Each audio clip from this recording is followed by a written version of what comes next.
तो बच्चों अब हम स्टार्ट करेंगे अपना अगला क्वेश्चन। ठीक है, चलो इस क्वेश्चन को देखते हैं हम, क्वेश्चन हमसे क्या कह रहा है। तो सबसे पहले क्वेश्चन को हम रीड करेंगे। तो क्वेश्चन के अंदर क्या लिखा हुआ है देखो, सबसे पहले तो हेडिंग देखो क्या है, issue of shares for purchase of business. मतलब जब हम किसी का बिजनेस परचेज करते हैं ना, ये वो उस वाले केस का क्वेश्चन है ये। ठीक है, तो देखो क्वेश्चन क्या लिखा है, सबसे पहले पढ़ेंगे हम। Tiny toys limited purchase the business of Ram Bros for 1,80,000। ठीक है, तो सबसे पहले बच्चों हम देखेंगे बिजनेस परचेज करने की एंट्री क्या होती है। Tiny toy limited purchase the business of Ram bros. ठीक है, 1,80 का बिजनेस खरीदा है टाइनी टॉयज लिमिटेड ने, किसका, राम ब्रोस का। ठीक है, तो देखो अब हम बनाएंगे journal of tiny toys, journal of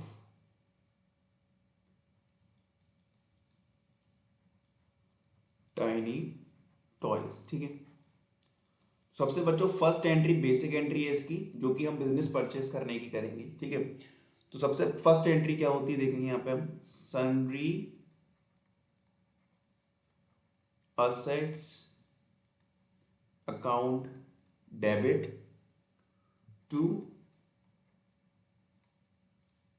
Ram bros. ठीक है,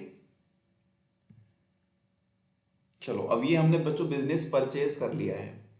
तो सन्ड्री असेट्स का मतलब क्या है, बिजनेस जो हमने खरीदा है ना उसको हम दिखाएंगे एज अ सन्ड्री असेट्स।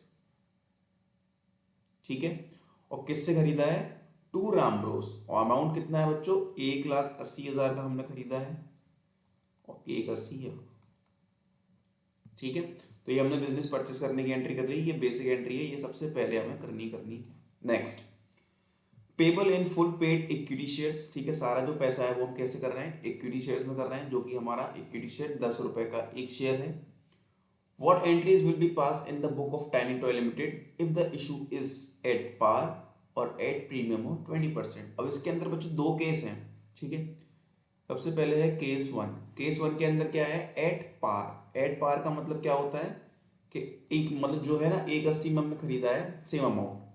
तो सेकंड एंट्री हमारी क्या होगी, देखो यहाँ पे ध्यान से, Ram Bros debit to equity share capital account. 1,80 का ही था हमारा शेयर एक्चुअल में, सॉरी 1,80 का ही बिजनेस था, वो हमें 1,80 का ही मिला, और हमने उसको शेयर इशू कर दिए 1,80,000 रुपए के।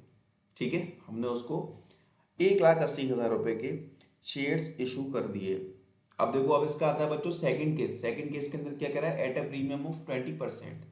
तो देखेंगे ध्यान से, सेकंड केस क्या है हमारा, केस टू, एट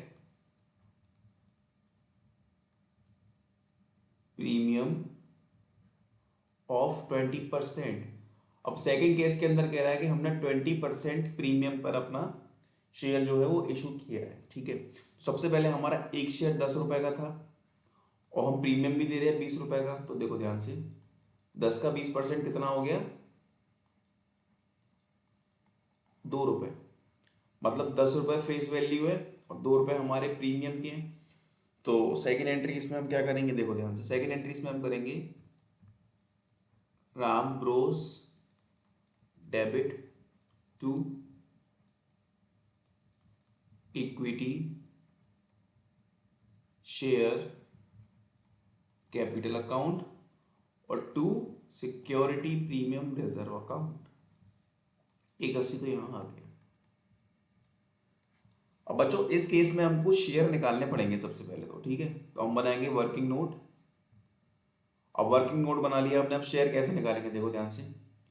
शेयर निकालने का फॉर्मूला समझ लो, कुछ भी समझ लो इसको। सबसे पहले कितने अमाउंट का बिजनेस था उसका, उसका बिजनेस था 1,80,000 रुपए का। ठीक है, और 10 रुपए फेस वैल्यू है, 2 रुपए प्रीमियम है, तो इनका कर लो टोटल, 10 + 2 कितना हो गया, 12, मतलब 12 रुपए ले रहे हैं ना शॉर्ट उससे। तो अपॉन में करो 12, तो बच्चों 15,000 शेयर्स आ गए। तो मतलब क्या है इसका, इसका मतलब ये है कि हम 15,000 शेयर्स इशू कर रहे हैं। तो 15,000 इधर आ जाएगा और 15,000 ही इधर आ जाएगा। ठीक है, 15,000 ही इधर आ गया और 15,000 ही इधर आ जाएगा। एक मिनट, चलो ठीक है। 15,000 ये हमारे यहाँ आ गया। अब इक्विटी शेयर कैपिटल में आती है फेस वैल्यू, यहाँ पर आएगी प्रीमियम की वैल्यू, तो 1.5 लाख रुपए हमारे यहाँ आ गए और 30,000 रुपये हमारे यहाँ आ गए। तो ये था बच्चों आपका एक बेसिक सा क्वेश्चन, ठीक है। ओके।